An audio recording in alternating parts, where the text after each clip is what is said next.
everybody, and welcome back to the Up the Guts podcast. Joining as always is your host, Trent Elgin, and we are finally through the season, bar the one game that we have got coming up this Wednesday night between Gold Coast and Essendon. We are finally at the end of the season. The ladder is pretty much locked in.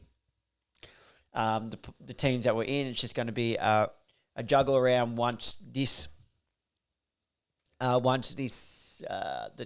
game played.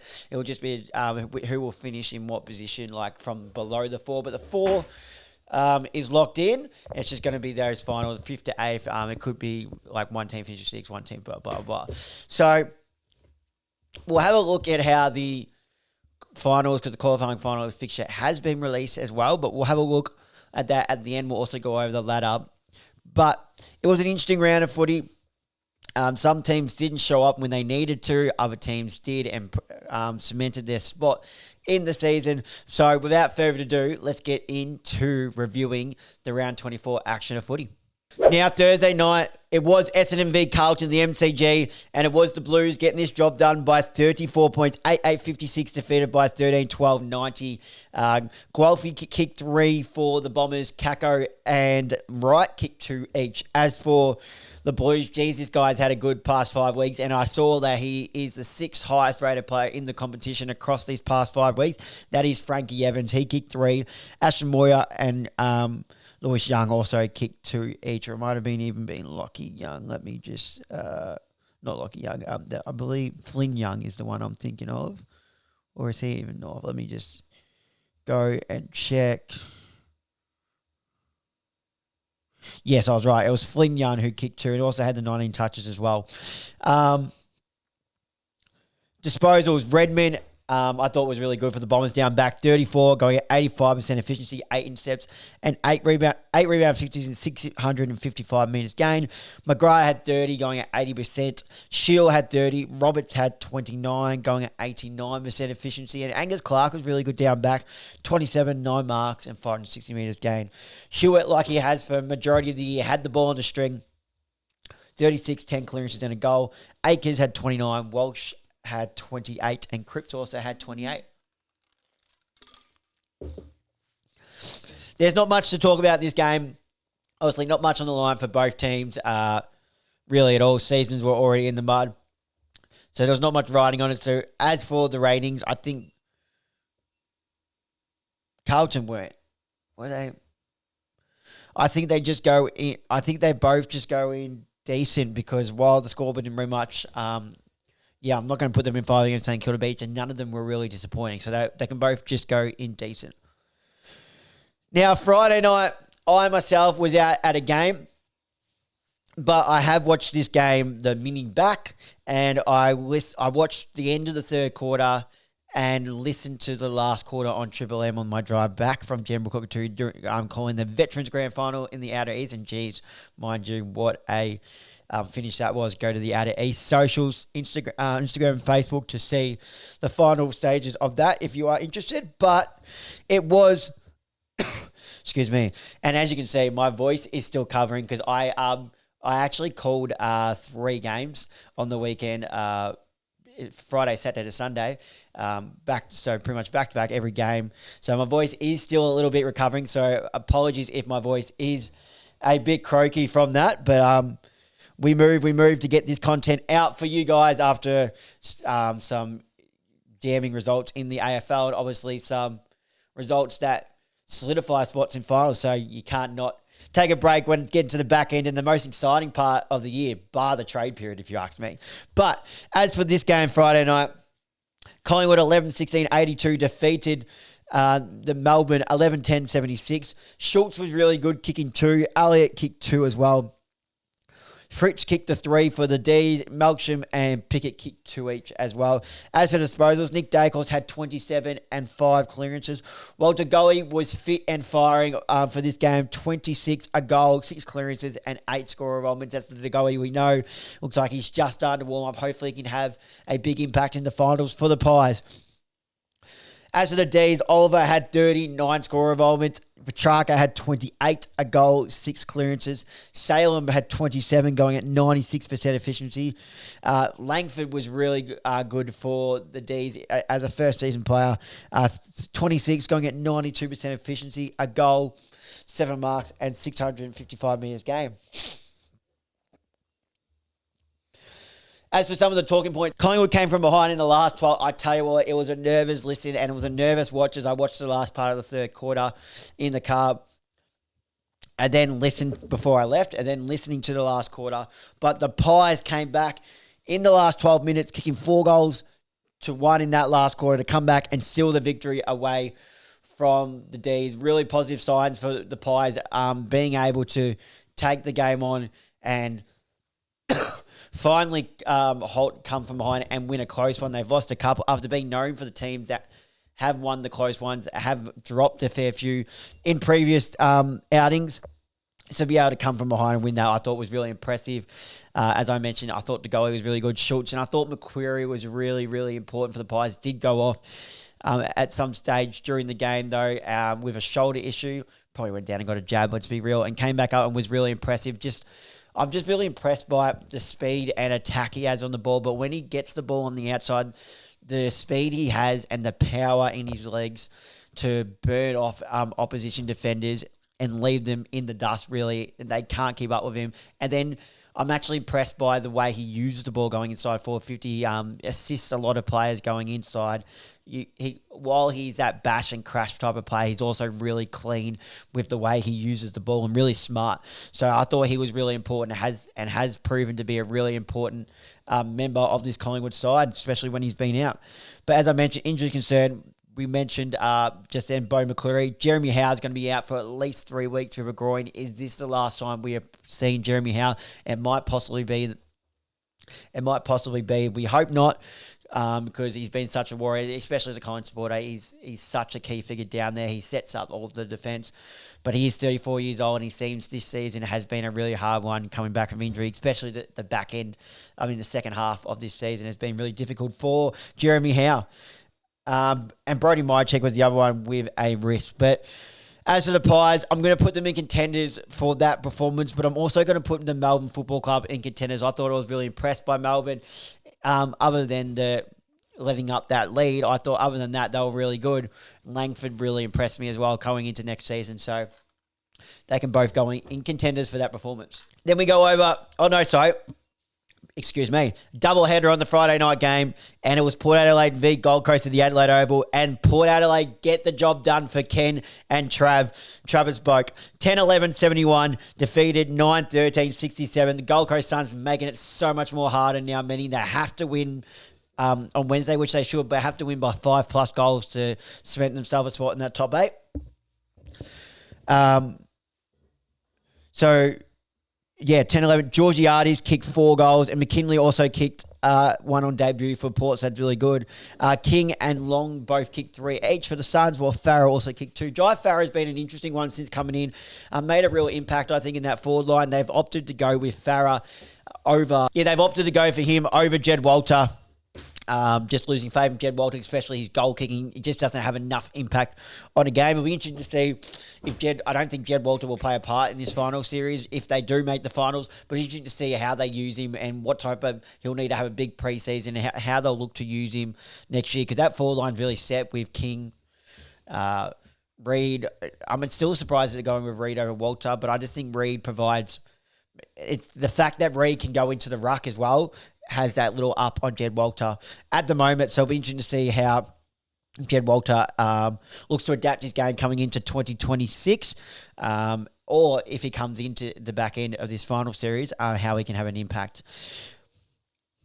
One of the key players standing up for them, 2 of them, it's the main 2. It's Butters and Rosie. Butters, 35, 8 tackles and 564 metres gained, while Rosie had 34, a goal, 7 tackles, 6 clearances and 634 metres gained. As for the Suns, Fiorini led the way with 27 and 7 tackles. Well, Noble also had 27, going 89% efficiency, 8 rebound 50s, and 643 metres gained. There is a very good case that John Noble could be wearing his first All-Australian blazer. I expect him to, without a doubt, be in the All-Australian squad. That All-Australian team will be announced later this week, so I'm interested to see when the squad is announced. Once the squad has been announced, I reckon it might be out tomorrow. I have a feeling it gives them a couple of days to do the squad. I'll get a video up predicting my team.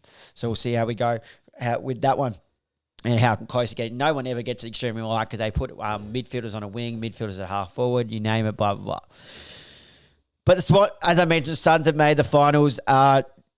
Their finals debut much harder than it should be. They led by 15 points at halftime. Then Port came out and kicked 6 goals to 3 in the third, led by Butters and Rosie, who were enormous. And Boak finishes his career with 387 matches. Only 6 players have featured. Only 6 players have featured more in VFL AFL history than Port's beloved former captain and record games holder. So that's just a great thing. So, yeah, he's on the 7th all-time games record for AFL history. Obviously, wasn't picked up in the draft. He was picked up as a 21-year-old, I believe, from down there in Geelong. I wouldn't say, I can't remember where it was exactly, but it was in that Geelong area. And Ken Hinkley also, his 13-year coaching career spanned not career, he could still come back, but 297 premiership season games, including 7 finals campaigns. So I think it's clear that Ken Hinkley's had a really good. It's a shame to see he couldn't get to that grand final and get to a flag, but got to four prelims, I believe it was, and you can see 7 finals campaigns. So it was really good. And it was really good to see them go out in a high and with the win. So for that, I think Port Adelaide, for the moment, have to go an elite. They understood the moment and they've made the Gold Coast season harder. So there's no other spot I think you can put Port Adelaide but elite. And the Gold Coast Suns go straight in disappointing. That was a disappointing outing. They should have knocked off Port Adelaide and cemented their spot by now, but now they've made it so much more harder. And if they don't make it, I said it's a disappointing season and it is a failed season if the Gold Coast Suns are unable to make the 8 here. So there's that game, but let's head into Saturday. All right, so we head over to Saturday, North Melbourne v Adelaide at Marvel, and it was the Crows securing their first spot on the ladder, winning by 13 points over North Melbourne, 15-10, 100, defeated by 17-11, 103. Cooper Trembath kicked and Paul Curtis kicked 3 each for the Kangaroos, while Stevens also kicked 2. Keys and Thilthorpe and Peatling all kicked 3 each for the Crows, while Billy Dowling, who was a late inclusion for his first game this season, also kicked 2. Simpkin had 33 for the Roos, 736 metres gained. Sheasel also 32, 6 clearances. Davies Uniacke was good, really impressive, 31, a goal and 12 clearances. Parker, 27 at 82% efficiency to go along with a goal and 10 clearances. Cherry was enormous, 25, 35 disposals, 35 hitouts, 12 tackles, 7 clearances, and 9 score involvements.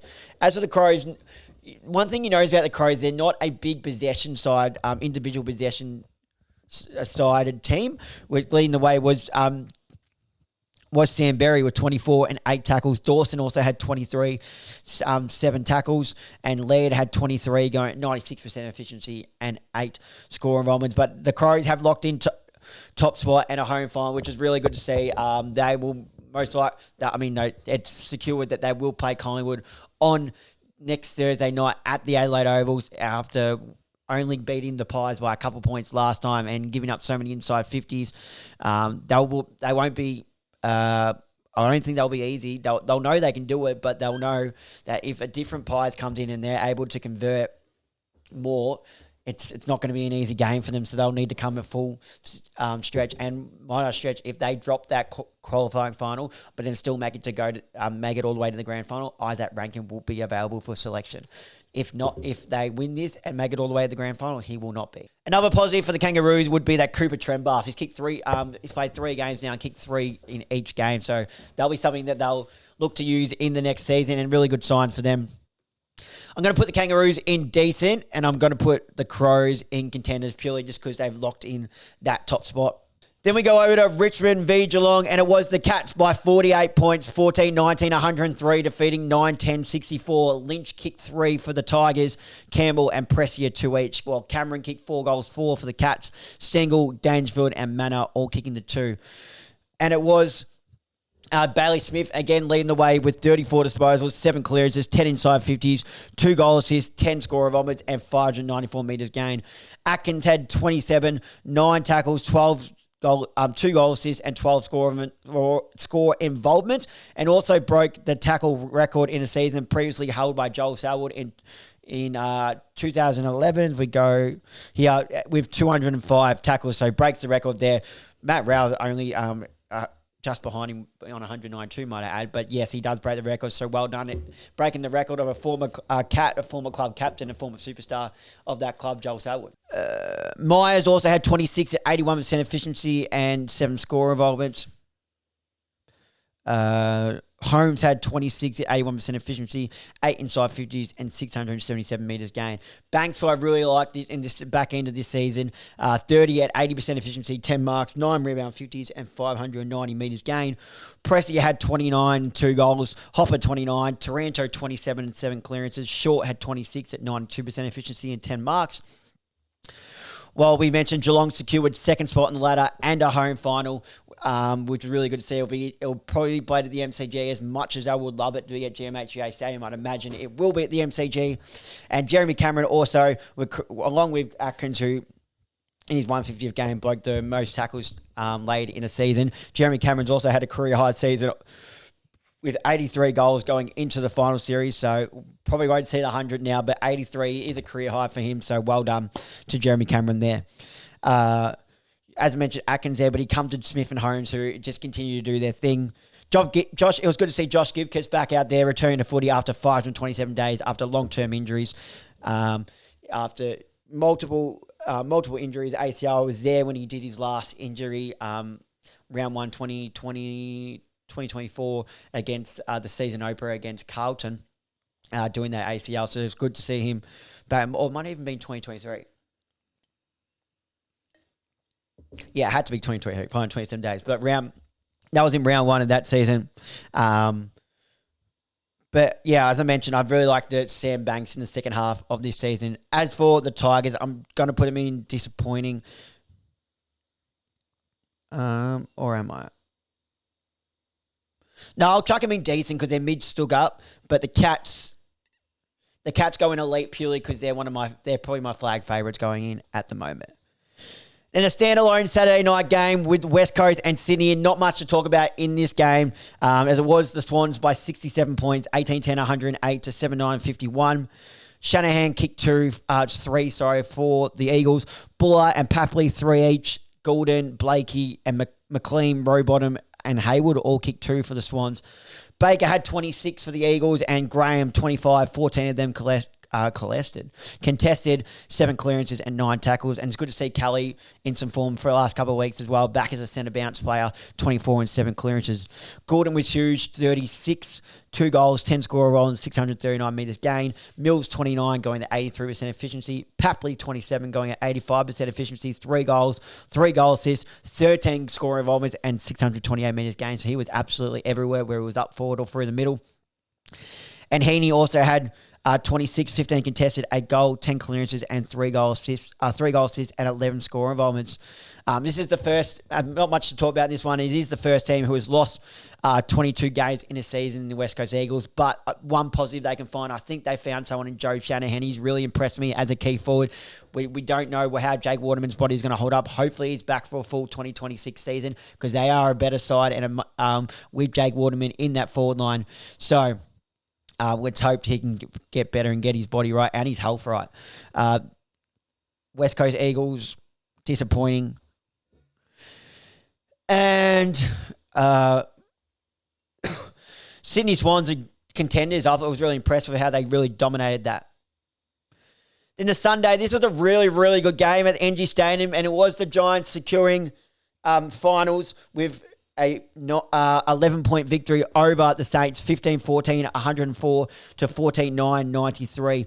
Green kicked 4, Krzyzewski kicked 3, Jones kicked 2 as well. As for the Saints, Darcy Wilson, was enormous with 23 disposals and 5 goals. Sharman, Collard, and Philippo and Hall also all kicked 2. Green just doing what Tom Green does. 33, 23 of them contested. But the fact is, I love that he's impacting the scoreboard now. So goal on 33 with a goal, 13 clearances and 10 score involvements. Ash 32 off the half back line alongside Whitfield 31. 90% efficiency, 7 marks, 10 intercepts, 6 tackles, and 8 rebound 50s. And Callahan also had 26, 7 tackles, and 7 score involvements. Sinclair was electric off that back line, half back line, 34 at 91% efficiency, 12 rebound 50s, and 757 metres gained. But although the Giants have locked in a final spot, they did not make it easy for themselves. Kicking 4 of the last 5 goals to secure a elimination final spot. So if it wasn't for that, Toby Green standing up in the last quarter, 2 goals from his 6 disposals, 2 goals and 4 marks, and Tom Green also 12 disposals, 5 clearances and a goal. If it wasn't for that, we might be looking at a Giants side who would be missing the final. So while they didn't make it easy for them, credit's due for finishing off like that when they knew the game was on the line, and by all means, they are a dangerous threat coming into this final series. Darcy, as I mentioned, Darcy Wilson was also electric through that. But the Saints, I think they can go in contenders because they pushed the Giants. They can both go in contenders. Exciting times for the Saints. I think they've got some really, really good young talent. They've all but much got TDK. Liam Ryan is very much rumoured to be going there and might be just about be a done deal. And I think they might have one more up their sleeve, which is really exciting. Leka Lee is another one. And they might even have one more up their sleeve other than that because the war chest is in full effect. Then Western Bulldogs v Fremantle at Marvel Stadium. And the Bulldogs just didn't show up when they really needed to. Going down to the Dockers by 15 points. 14-13, 97, defeated by 17-10, 112. Fraser kicked 3 for the Dogs. Croft, Norton, Bontempelli. Bontempelli's the only one who really showed like he really wanted it really in the end. Kicked 2 for the Dogs. All the big keys forwards for the Dockers stood up, kicking 3 each. Tracy, Amos, and Voss all with 3. Jackson, Frederick, and Bolton also all chipped in with 2. As I mentioned, Bontempelli is the only one who really showed up. 33 disposals, 2 goals, 11 clearances, 9 inside 50s and 680 metres game, while Liberatorio also had 27, 8 score involvements. 8 clearances, sorry. Sarong had 24, 7 clearances, 8 inside 50s and 5 to 84 metres gained. Now, he was possibly in trouble for a bump, a high bump. Now, I have got a notification. Star midfielder Caleb Sarong is free to play in Fremantle's elimination final after being cleared of any wrongdoing over his collision with Jordan Croft on Sunday. So that's really good sign for the Dockers. They really need Caleb Sarong out there. Now, this is what frustrates me about the Dockers. When they move the ball fast, they are really, really exciting and dangerous footy sides. So when they're moving the ball like this, moving it up the middle, taking the game on, this is when they're really, really impressive. So I'm putting them in contenders. And Western Bulldogs, while that scoreboard doesn't reflect how much the Dockers dominating, they kicked a couple of late goals when it was really there. So they go in disappointing for my liking. Now, the final game of the round, penultimate game of the round was still the Wednesday game to be played, was Brisbane v Hawthorn at the Gabba.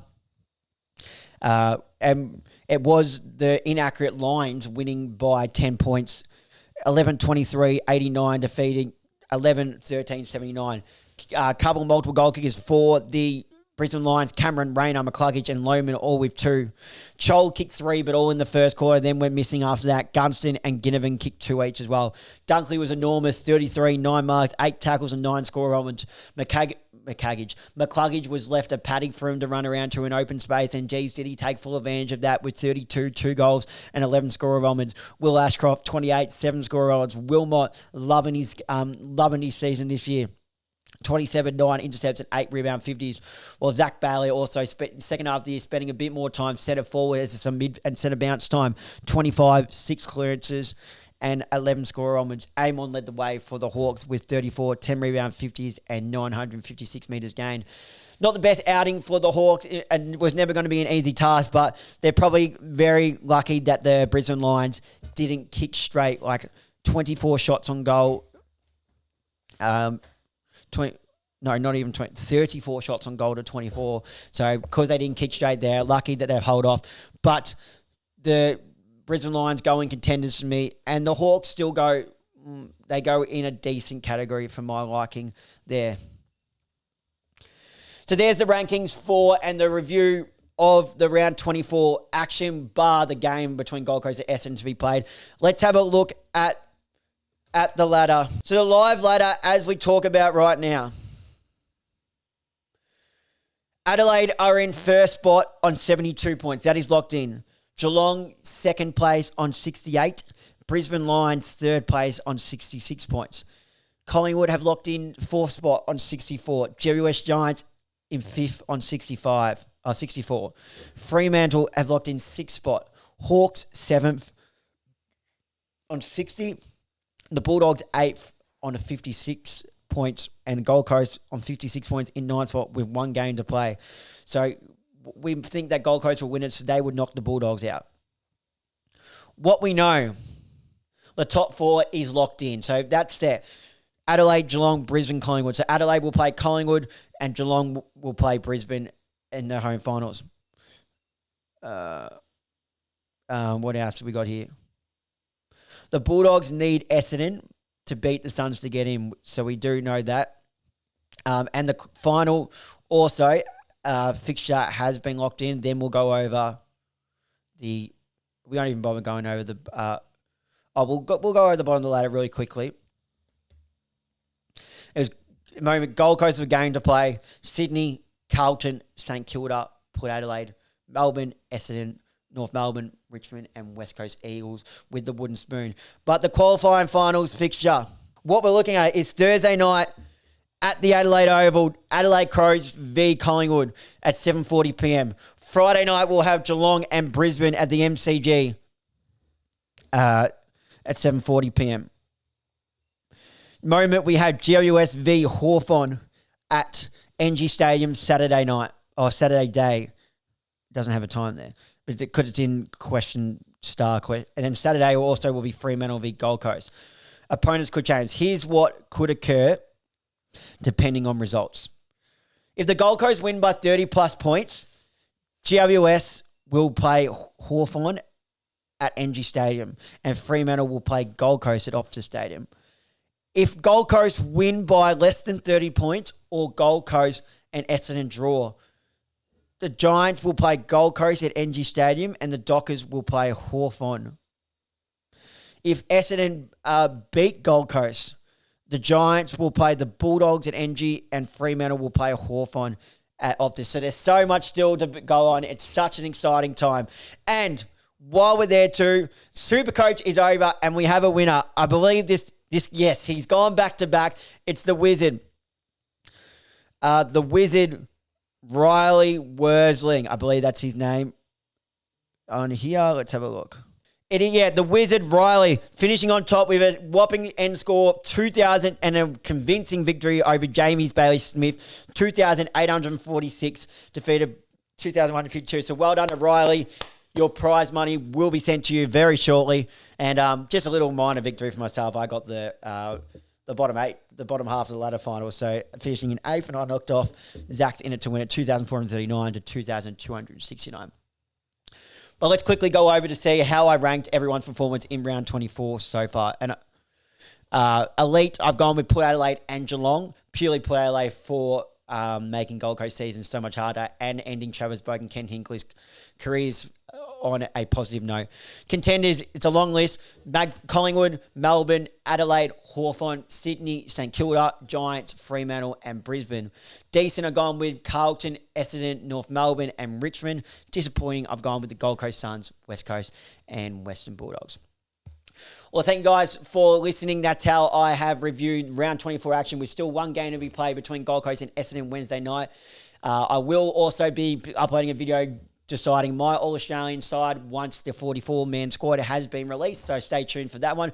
But thank you guys for listening to this week's episode. If you're watching this on YouTube, make sure to leave a like and comment on this video. Hit that subscribe button, turn the notification bell so you're notified whenever we upload. If you're listening to this via Apple Podcasts or Spotify, make sure to leave a like and comment. Hit that follow button, turn the notification bell on. Share this off to a mate who you think might enjoy this. And please, guys, leave a 5-star rating if you thoroughly did enjoy this show, as that does help push the show out there. Thank you guys for listening, and until next time, I'll see you guys then.